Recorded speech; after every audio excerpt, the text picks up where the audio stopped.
After a big delay, here's the final part of our free 9 Chronicles progress mission. I'm Wabbs and welcome to my channel. The crafting rework from version 79 made this video series kind of pointless, but I think that it's worth wrapping up for the sake of history. Since you might not be interested in the fine details anymore, I'll tell you from the start. I made it to the stage 157 by spending 0 NCG in the old crafting system. Hot Sauce was right, it was possible to pass 150 and probably I could have made a few more stages. I also earned over 200 NCG by selling my old gear on the way, and I still have a ton of gear that I can sell, so I could make it quite far just by using those. It would be for sure interesting to restart this whole project from scratch and see how it goes with the new changed recipes. It will probably be just fine with the same strategy. Insist until you get a great roll on each craft you unlock, make it plus free and keep grinding on. You don't even need to make any decision because the great success gives you all the stats now.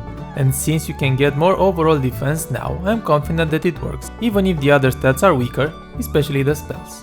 But I really lack the time to test it myself, and I think it would help you all more if I would just focus on bringing light on other topics on the game for the moment. So let me know in the comments or on Discord what you would like me to cover in some future videos. But enough rambling. Here's my strategy and gear progression from where we left off in part 3.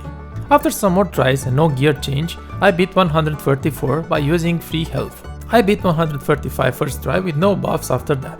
136 seems reasonable, so I let it run. I got no luck, but by using free health buffs it went down on the first try. 146 and 48 went down without any gear change. I crafted a few belts and I got one with a nice speed roll. I really needed a boost in speed to complement my spells, so that made a big difference, and because of it the next levels went super fast and smooth. 149 to 142 went down without buffs or changes. For 143, 44 and 45 I switched back to the spell ring instead of the attack one because all the levels have multiple small buffs.